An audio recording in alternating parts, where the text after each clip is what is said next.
जी तो शिक्षा मंत्री जी हैं, बहुत बड़े विद्वान शिक्षा मंत्री जी हैं और इन्होंने एक आदेश निकाला है। उसमें उन्होंने लिखा है कि जिस दिन नो बैग डे होगा, ये हमने किया था नो बैग डे, बच्चों को बस्ते से मुक्ति मिले, तो उस नो बैग डे के दिन जो अदर एक्टिविटियां होनी चाहिए उसको उन्होंने ठंडे बस्ते में डाल दिया और उन्होंने कहा कि सत्ता के ऊपर चर्चा होगी।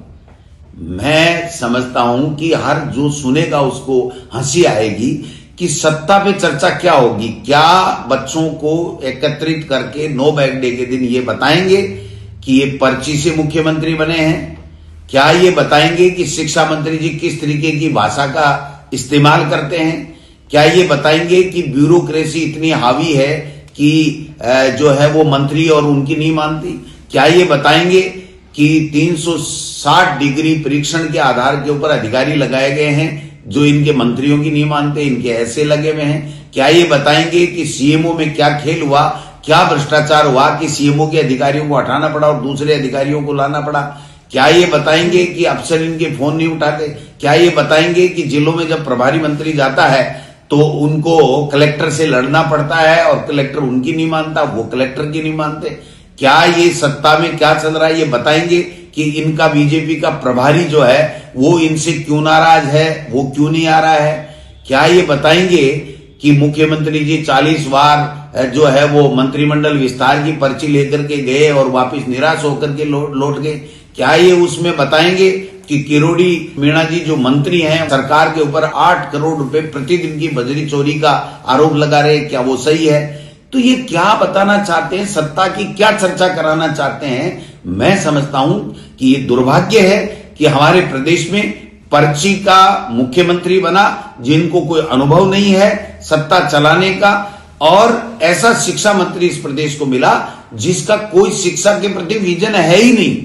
वो तो अनर्गल बयानबाजी हिंदू मुस्लिम और आरएसएस की पाठशाला में किस तरीके से उनको सिखाया जाता है कि कैसे दो वर्गों को भिड़ा करके अपनी राजनीतिक रोटियां सेकनी है।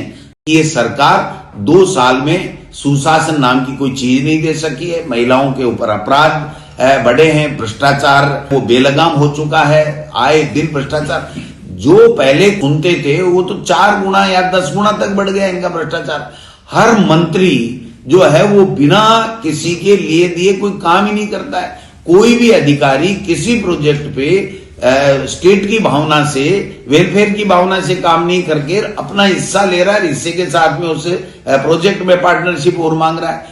इस सोलर के नाम से जो सोलर बिजली पैदा होगी वो तो बाहर जाएगी, किसानों के खेत बर्बाद होंगे जहां से लाइना जाएगी, और हमारा जो लैंड बैंक था, जो सरकारी जमीनें थी, उनको कोड़ियों के भाव भ्रष्टाचार की भेंट चढ़ा करके अडानी अंबानी और बड़े अपने नजदीकी लोगों को दे दी गई है। इससे स्टेट का जो लैंड बैंक है वो समाप्त कर रहे हैं और इसके अलावा कुछ भी नहीं कर रहे हैं। मैं समझता हूं कि इस प्रदेश में 2 साल में जितनी बार हर डिपार्टमेंट की समीक्षा बैठक मुख्यमंत्री ने ली उसका रिजल्ट 0 है। मुख्यमंत्री दिल्ली गए, वहां से कोई भी कुछ भी बजट लेकर के आए हूं उसका रिजल्ट भी 0 है, और पर्ची लेकर के रोजाना जाते हैं कि साहब मंत्रिमंडल में ये हो वो हो। मैं आपको सत्य बता रहा हूं कि 3 महीने पहले इनकी जब बैठक थी कैबिनेट की, तो एक मंत्री जो बहुत जिम्मेदार मंत्री है उसने कहा कि फाइल, अधिकारी ने कहा फाइल निकाल दो कि यार आज हमारी तो छुट्टी होने वाली है, पता नहीं कौन मंत्री आएगा, मैं रहूंगा नहीं रहूंगा, सब कुछ हो जाएगा, मैं तो फाइल नहीं निकालूंगा। और अभी पता ही नहीं है कि कब मंत्रिमंडल का विस्तार होगा, पद खाली पड़े हैं, अधिकारी ब्यूरोक्रेसी अतिरिक्त जो है वो प्रमोशन होने के बावजूद भी अतिरिक्त चार्ज लगा रखे हैं, जिनको हटा रहे हैं उनको और बड़े महकमे दे रहे हैं। मैं समझता हूं कि ये जो पूरे राजस्थान में भ्रष्टाचार का तांडव नृत्य है इस सरकार के नाक के नीचे हो रहा है।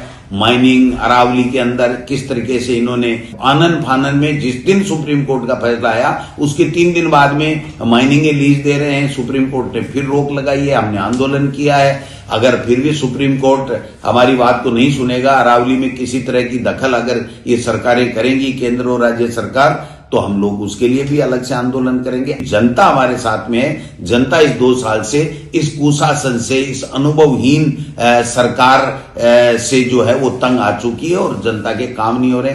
जो जन सुनवाई की बातें कर रहे हैं, कहां हो रही है जन सुनवाई? न मंत्री कर रहा है, न संतरी कर रहा है, न मुख्यमंत्री कर रहा है। कार्यकर्ता, और वो कार्यकर्ता भी मंडल अध्यक्ष अगर आ रहा है तो पहले बार खड़े खड़े उनकी अंदर बताया जाएगा कि ये किस ग्रुप का है। वसुंधरा जी का है तो इसको अंदर नहीं आने देना है।